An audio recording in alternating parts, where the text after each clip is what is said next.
Hi everyone, कैसे हैं आप सभी का स्वागत है कॉमर्स स्पॉटलाइट में। मैं आज आपके लिए एक वीडियो लेके आई हूँ जिसमें हम बात करने वाले हैं जो एलटी ग्रेड की हमारी वैकेंसी आई है उसमें कॉमर्स का जो सिलेबस है उसके रिगार्डिंग।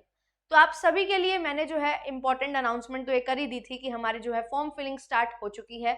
एंड यस, अगर आप यूपी में टीजीटी लेवल पे बनना चाहते हैं टीचर, तो उसके लिए ये बहुत बढ़िया वैकेंसी आपके लिए आई है। डिफरेंट 13 टू 14 सब्जेक्ट्स में हमें ये वैकेंसी देखने को मिल रही है और उसमें से एक सब्जेक्ट हमारा कॉमर्स भी है जिसमें लगभग 60 वैकेंसी जो है वो आपको दिखाई देती है। तो आज हम बात करेंगे कि क्या सिलेबस होने वाला है एग्जामिनेशन के लिए सो दैट आप बढ़िया तरीके से अपनी तैयारी कर सकें। और जो बीएड वाला कंफ्यूजन था वो भी मैंने अपनी लास्ट वीडियो में जो है क्लियर कर दिया था। अभी आपने अगर वीडियो नहीं देखी है तो जाके आप लोग वीडियो देख सकते हैं। एंड अगर आप फर्स्ट टाइम यहाँ पे आ रहे हैं, चैनल पे विजिट कर रहे हैं, तो चैनल को सब्सक्राइब कर लीजिए क्योंकि ये चैनल आपके लिए वन स्टॉप सॉल्यूशन है अगर आप कॉमर्स के एस्पिरेंट हैं। और कॉमर्स में जितनी भी हमारी टीचिंग से रिलेटेड वैकेंसीज होती हैं उन पे हम काम करते हैं, पढ़ाई करते हैं, कंटेंट क्वालिटी आपको प्रोवाइड की जाती है एंड जो भी नोटिफिकेशंस है, गाइडेंस है, वो सब प्रोवाइड की जाती है सो दैट आप अपना सपना जो है वो पूरा कर सको। अब एलटी ग्रेड एग्जामिनेशन जो है एक अच्छा खासा सैलरी पैकेज भी यहाँ पे है, वर्किंग आवर्स भी बहुत ज्यादा नहीं है, लिमिटेड है, तो अच्छे से आपको एक्सपोजर मिल सकता है और यस फाइनेंशियल सपोर्ट आपको मिल सकता है अगर आप हायर एजुकेशन में अपना करियर बनाना चाहते हो बट यस अभी भी उलझे हुए हो कि क्या करें क्या ना करें। तो ये चीज के लिए, ये वैकेंसी के लिए आपको जरूर अप्लाई करना चाहिए। And form filling already started है तो आप फॉर्म फिल कर सकते हैं। यूट्यूब पे जो भी क्लासेस होती है उनकी पीडीएफ मिल जाती है, प्रैक्टिस करने के लिए क्वेश्चंस मिल जाते हैं एंड कोर्सेज आपको एप्लीकेशन पे मिलते हैं, तो आप एप्लीकेशन को डाउनलोड जरूर कर लीजिए। यूजीसी नेट सेट के लिए, एलटी ग्रेड के लिए आपके लिए जो है कोर्सेज बहुत जल्दी आ रहे हैं, यूजीसी नेट सेट के कोर्सेज चल रहे हैं। तो अगर आप लोग जुड़ना चाहते हैं हमारे साथ, यूजीसी नेट की तैयारी करना चाहते हैं या और भी डिफरेंट टीचिंग एग्जामिनेशंस के लिए जैसे कि एलटी ग्रेड, तो आप लोग ज्वाइन कर सकते हैं। अब सिलेबस को डिस्कस कर लेते हैं। अब ये जो हमारी पोस्ट है ये टीजीटी लेवल की पोस्ट होने वाली है, तो क्योंकि ये टीजीटी लेवल की पोस्ट है तो यहाँ पे बहुत बड़ा वास्ट सिलेबस तो नहीं है और क्वालिफिकेशन भी इन्होंने यही हमसे डिमांड की है कि हमारी क्वालिफिकेशन क्या होनी चाहिए, हमारे पास बीएड हो, साथ ही साथ हमारी ग्रेजुएशन कंप्लीटेड हो। तो ग्रेजुएशन तक हमने जो भी अपना सिलेबस कवर किया है वो हमसे पूछा जाता है और जो सिलेबस इन्होंने प्रेस्क्राइब किया है वो क्या है वो भी एक बार देख लेते हैं। तो सबसे मेन हमारे पास जो सबसे पहली चीज आती है वो है अकाउंटेंसी। तो अकाउंटेंसी में सबसे बेसिक कंसेप्ट्स एंड प्रिंसिपल्स आपसे पूछे जाएंगे, है ना। गोइंग कंसर्न है, अकाउंटिंग पीरियड कंसेप्ट है, कंसिस्टेंसी कंसेप्ट है, फिर हमारे पास हिस्टोरिकल कॉस्ट कंसेप्ट आता है, मैचिंग कंसेप्ट आता है ना, फुल डिस्क्लोजर कंसेप्ट है, बहुत सारे कंसेप्ट्स एंड प्रिंसिपल्स हैं, कन्वेंशंस हैं, वो आपसे पूछे जाते हैं। टाइप्स ऑफ अकाउंट्स आपसे यहाँ पे पूछे जाएंगे, डबल एंट्री सिस्टम आपसे, टाइप्स ऑफ अकाउंट्स भी यहाँ पे आएगा। देन इसके बाद जो बेसिक्स हैं, journal, ledger, trial balance, financial statements with adjustment entries, ये आपसे पूछे जाने वाली है जो आप अपनी 11th क्लास में पढ़ते हैं। फिर 12th क्लास का syllabus partnership accounting, admission, retirement, death, insolvency, ये सारी चीजें आएंगी। कंपनी अकाउंटिंग जहाँ पे types of share, share issue किए जाते हैं, फॉरफिट किए जाते हैं, सरेंडर होते हैं, वो टॉपिक आता है। देन इसके बाद रॉयल्टी, हायर परचेस और डिपार्टमेंटल अकाउंट्स वाला टॉपिक जो है वो यहाँ पे आपका कवर होगा। तो ये अकाउंटेंसी में आपसे पूछा गया है। बट यस, इसके साथ साथ कुछ और टॉपिक्स भी हैं जो आपसे पूछे जाएंगे जैसे कि कैश बुक के बारे में, deposit ledger, debit ledger, then हमारा इंट्रोडक्शन होगा इंडियन बुक कीपिंग और अकाउंटेंसी, अकाउंटिंग में क्या फर्क है, ये सारी चीजें, bank reconciliation statement, BRS, ordinary account related to negotiable promissory note, यानी कि हमारे जो बिल ऑफ एक्सचेंज है, प्रोमिसरी नोट है, हुंडी, उनसे रिलेटेड भी अकाउंटिंग हम जो सीखते हैं वो भी यहाँ पे आपसे पूछे जाने वाली है। तो यहाँ पे ये सारी चीजें आपको ध्यान में रखनी है, अकाउंटेंसी में ये चीजें आपसे पूछी जाने वाली हैं। तो ये जो है 11th-12th का जो आपका सिलेबस है वो आपको सारा कवर करना है एंड थोड़ा सा जो आप अपने बीकॉम में हायर परचेज वगैरह, रॉयल्टी अकाउंट वगैरह पढ़ते हो वो भी आपसे पूछा जाने वाला है। देन आता है यहाँ पे हमारा next business organisation and management वाला यूनिट। यहाँ पे जो है आपको meaning and nature of trade and commerce पूछा जाएगा, कितने तरीके के बिजनेसेस होते हैं, फॉर्म्स होते हैं, सोल प्रोप्राइटर, पार्टनरशिप, कॉर्पोरेट, है ना, फिर कंपनीज, कॉर्पोरेट सोल हम बात करते हैं, कॉर्पोरेट सोसाइटी की हम बात करते हैं। तो ये डिफरेंट हमारे पास जो है HUF, ये डिफरेंट फॉर्म्स हैं जो आपको कवर करनी है। देन इसके बाद प्राइमरी, सेकेंडरी और टर्शरी इंडस्ट्री, उसको आपने कवर करना है। फिर उसके बाद हमारे पास जो है इंडिजिनियस और फॉरेन ट्रेड आता है।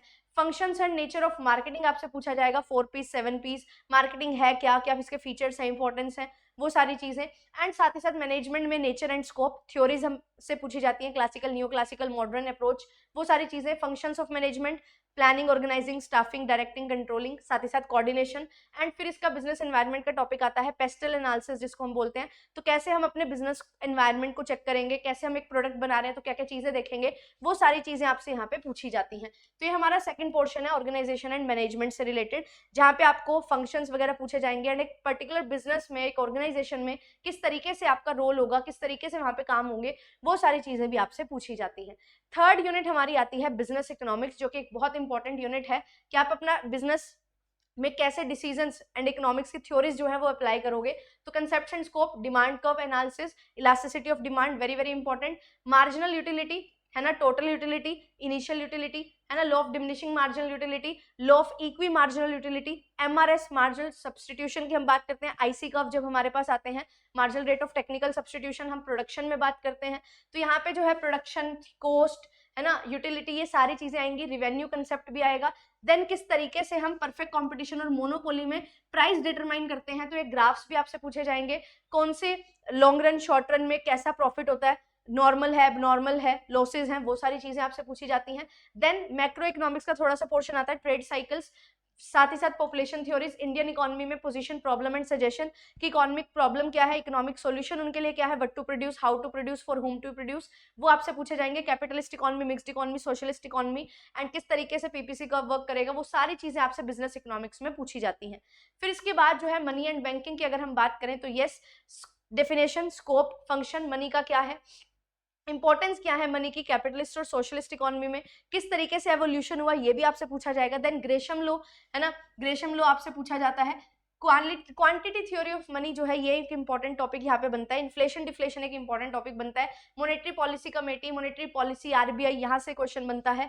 एंड यस, इसके बाद different types of bank, central bank, commercial bank, public sector होंगे, शेड्यूल, नो शेड्यूल होंगे, हमारे आरआरबीज होंगे, तो डिफरेंट टाइप्स के बैंक्स आपको पढ़ने हैं। देन उनके फंक्शंस पढ़ने हैं, आरबीआई की सब्सिडरीज, आरबीआई ने क्या काम किया, कौन सी कमेटी के तहत बने थे, तो ये सारी चीजें आपसे पूछी जाती हैं। एंड यस, डिजिटल बैंकिंग और ई बैंकिंग आज के टाइम पे बहुत जरूरी है। हमारे पास इतनी सर्विसेज आ रही हैं है ना, payment and settlement system act हमारा बना है, आईएमपीएस है हमारे पास, आरटीजीएस है, एनईएफटी है, डेबिट क्रेडिट के लिए बहुत सारी और भी सुविधाएं हैं, और भी डिफरेंट हमारे पास जो है निकल के आते हैं कि किस तरीके से आप लोग और अच्छे से बैंकिंग सर्विसेज ले सकते हो, कौन सी कमेटी किस चीज पे काम कर रही है, payment bank, small finance bank, ये एनबीएफसीज, यहाँ से हमारे पास ये क्वेश्चंस जो है बनेंगे, तो ये सारी चीजें हमें कवर करनी है। देन इसके बाद आता है स्टैटिस्टिक्स का पोर्शन, कि यहाँ पे मीनिंग और स्कोप एंड इंपॉर्टेंस क्या है, कलेक्ट स्टैट्स की, स्टैटिस्टिक्स बेसिकली है क्या, देन कैसे हम डेटा कलेक्ट करते हैं, प्राइमरी सेकेंडरी, फिर मेथड्स होंगे, उसमें क्वेश्चनर होगा, एन्यूमरेशन है हमारा जो है शेड्यूल के थ्रू हम कर रहे हैं, वो सारी चीजें, classification and tabulation of data, data कैसे प्रेजेंट होता है।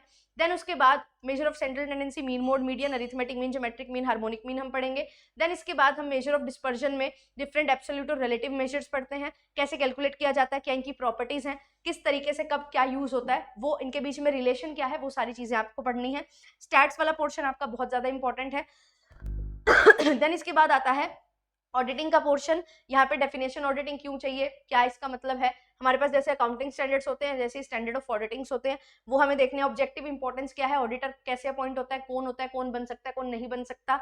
देन उसके बाद कैसे वाउचिंग, वेरिफिकेशन और वैल्यूएशन होती है, वो आपको ध्यान में रखना है। देन प्रोसीजर क्या होता है वेरिफिकेशन का, वाउचिंग का, कितने टाइप का ऑडिट होता है, वो आपको देखना है, कब कौन सा ऑडिट कंपलसरी है, कौन सा कंपलसरी नहीं है, कब कौन सा ऑडिट करवाया जाएगा, ये सारी चीजें आपसे यहाँ पे पूछी जाती हैं। Excuse me. और इसके साथ साथ जो है आपसे टाइप्स ऑफ रिपोर्ट भी पूछी जाती हैं। तो ये सारी चीजें आपकी जो है मिलके हमारा सिलेबस जो है वो बनाती है एलटी ग्रेड का। अब अगर आपने यूजीसी नेट की तैयारी कर रखी है, एचटेट वगैरह की आप तैयारी करते हो, तो ये सिलेबस आपके लिए कुछ बहुत ज्यादा अलग सिलेबस नहीं है, बहुत इजी और बहुत कॉन्साइज सिलेबस है जो आपको यहाँ पे दिया गया है।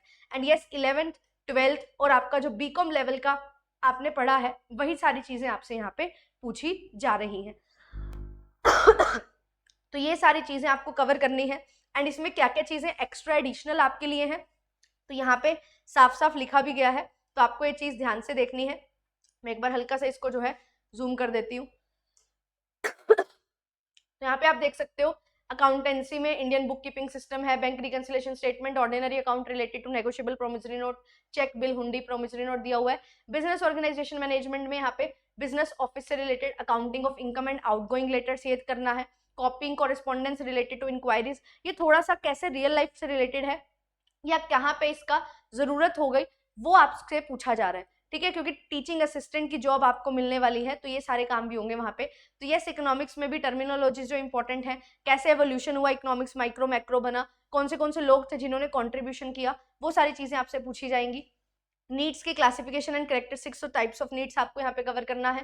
देन एक्सपेंडिचर और सेविंग इंटेंशन यहाँ पे आपको ध्यान में रखना है। फिर उसके बाद यहाँ पे जो है हमारे पास जनरल इंट्रोडक्शन है, मुद्रा सिस्टम इन इंडिया, तो मुद्रा स्कीम जो आई थी वो भी हम देखेंगे। Then State Bank of India, cooperative bank, native bank, इनको हमने अच्छे से कवर करना है। नेटिव ब्लैंकेट, यहाँ पे cooperative bank, state Bank of India क्या है, इनको हम देखेंगे। तो पूरा का पूरा एसबीआई पे आपको फोकस करना होगा, कब बना, कैसे बना, प्रेसिडेंसी बैंक को कैसे मर्ज किया गया, पूरी हिस्ट्री और क्या काम है इनके, नेशनलाइजेशन फेजेस, ये सब हमें जो है कवर करना होगा। तो ऐसा नहीं है कि सिलेबस जो है वो बहुत छोटा है, लगभग सिलेबस आपका जो है 2-3 महीने में कंप्लीट होने वाला सिलेबस है। बहुत बढ़िया तरीके से आपको सारी चीजें कवर करनी होंगी। और मैंने जो आपके लिए कोर्स डिजाइन किया है उसमें मैंने यही किया है, आपको लाइव प्लस रिकॉर्डेड सेशन मिलने वाले हैं, आपको रिकॉर्डिंग्स प्रोवाइड हो जाएंगी, एंड साथ ही साथ आपके लिए डाउट क्लियरिंग सेशंस होंगे, जिसमें आपने जो पढ़ा है ना, जो रिवाइज किया है, जो समझा है, उसको हम सॉल्व करेंगे, क्वेश्चन भी प्रैक्टिस करेंगे। तो बढ़िया तरीके से आपका जो है पूरा का पूरा कोर्स जो है वो डिजाइन हो चुका है। आप सभी जो है बढ़िया तरीके से तैयारी कर सकते हैं। एंड पूरा ये कोर्स जो है मैंने सम अप करने की कोशिश की है 80 to 85 लेक्चर्स में, जिसमें आपको कंप्लीट कॉम्प्रिहेंसिव कवरेज जो है वो दिखाई देगी अपने पेपर टू कॉमर्स या पेपर कॉमर्स की। तो कॉमर्स के अगर आप स्टूडेंट हैं और आप लोग एलटी ग्रेड की तैयारी कर रहे हैं, तो ये आपके लिए एक बहुत इंपॉर्टेंट कॉम्प्रिहेंसिव कोर्स जो है वो जेआरएफ अड्डा लेके आ रहा है। बहुत जल्द आपके लिए जो है क्लासेस स्टार्ट होंगी। आप लोग अगर जुड़ना चाहते हैं, कोर्स लेना चाहते हैं, तो एप्लीकेशन पे आप जा सकते हैं, कॉल कर सकते हैं सपोर्ट नंबर पे, कोई भी आपकी इंक्वायरी है आपको करनी है वो आप कर सकते हो। कोई डाउट है आप लोग कमेंट सेक्शन में जरूर बता सकते हो। तो बढ़िया तरीके से हर चीज जो है आपके लिए डिजाइन की गई है। इस तरीके से कोर्स डिजाइन किया गया है कि आपका टाइम भी जो है वो वेस्ट ना हो, बढ़िया तरीके से आप अच्छे से चीजें कवर करते रहें, एंड उनको साथ साथ हम अच्छे से प्रैक्टिस भी करते रहें, सो दैट हमारी कंप्लीट कॉम्प्रिहेंसिव तैयारी जो है वो हो सके। तो आई होप कि आपको ये पूरा का पूरा सिलेबस जो है वो अच्छे से समझ आ गया होगा। इसी तरीके से हम लोग जो है पढ़ते हुए चलेंगे बढ़िया तरीके से।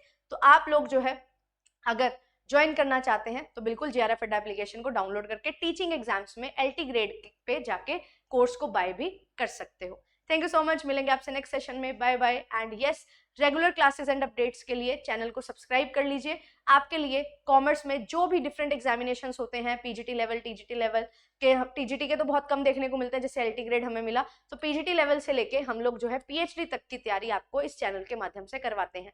तो आप लोग ज्वाइन कर सकते हैं एंड एप्लीकेशन को जरूर डाउनलोड कर लीजिए। यूट्यूब क्लासेस की पीडीएफ भी मिल जाएगी, एंड जो भी इंपॉर्टेंट कोर्सेज हैं वो सारे आपको एप्लीकेशन के थ्रू ही प्रोवाइड किए जाते हैं। Thank you so much, bye bye.